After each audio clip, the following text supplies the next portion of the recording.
많은 사람이 교회를 다니는 여러 이유 중에 하나가 구원을 보장받기 위해서입니다. 교회를 가면 구원을 보장받을 것 같고 교회를 다니지 않으면 구원을 못 받을 것 같은 생각이 들기 때문에 교회에 출석하는 분들도 꽤 많이 있습니다.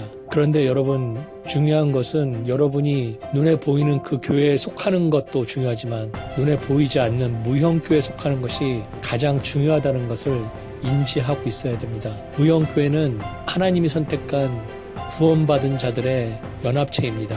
무형교회 교인은 소리 소문 없이 조용히 나라를 위해서 기도하고 이웃을 위해서 기도하고 서로를 위해서 기도를 합니다. 물론 내가 무형교회 교인인지 확신을 할 수는 없습니다. 구원의 확신이라는 말이 있는데 무형교회 회원이라는 확신을 우리는 가질 수 없습니다. 오직 주님만 아시기 때문입니다. 그렇기 때문에 주님 나라 가는 그날까지 두렵고 떨림으로 우리는 살 수밖에 없습니다. 내가 무형교회 교인이라는 확신은 없지만 주님께서 나를 건져내시고 무형교회로 인도하셨다는 것을 믿는 믿음으로 사는 것입니다. 그렇다면 눈에 보이는 교회를 가는 것은 의미가 없는 것입니까? 라고 물을 수 있는데 그렇지 않습니다. 눈에 보이는 교회 안에 무형교회 교인이 분명히 있을 것입니다. 그 숫자는 잘 모르겠습니다. 많을 수도 있고 적을 수도 있습니다. 교회마다 다르겠죠.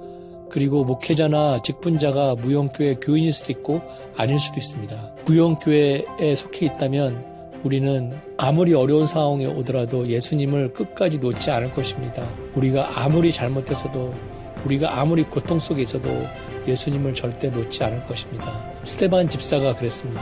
아무리 고통받고 아무리 어려움에 있어도 그는 끝까지 예수님을 놓지 않았습니다. 우리가 놓지 않는 게 아니라 놓지 않도록 그렇게 인도하시는 것입니다. 우리는 두렵고 떨림으로 살아가야 합니다. 왜냐하면 아직도 무형교회 교인인지 모르기 때문입니다. 하지만 예수님이 나를 이 정도로 붙잡고 계신다면 나는 무형교회 교인일 거야 라고 믿는 믿음으로 살아갈 때 그 마지막 피니시 라인에서 우리는 우리가 진정으로 무형교회 교인이었구나 라고 확인하고 마지막 라인을 넘어갈 수 있습니다.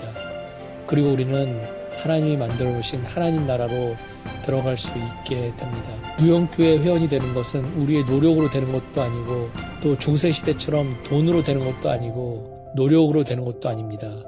이미 하나님께서 오래전부터 정해놓은 그런 사람이 무형교회에 들어가게 되는 것이고 그렇다고 아무것도 안 하고 아무렇게나 살아도 되는 것이 아니라 우리 마음속에 주님을 의지하고 주님의 자녀들께 살고 싶다는 그런 마음을 그런 씨앗을 심어 놓은 사람들이 무형교회 교인들인 것입니다. 여러분은 무형교회 교인이십니까? 만약 이 영상을 끝까지 경청해서 들으셨다면 그럴 가능성이 있습니다. 물론 저는 확신을 드릴 수는 없습니다. 저도 잘 모르기 때문입니다. 그날까지 주님 나라 가는 그날까지 우리가 무형교회 교인인지 모른 채 살아가게 될 것입니다.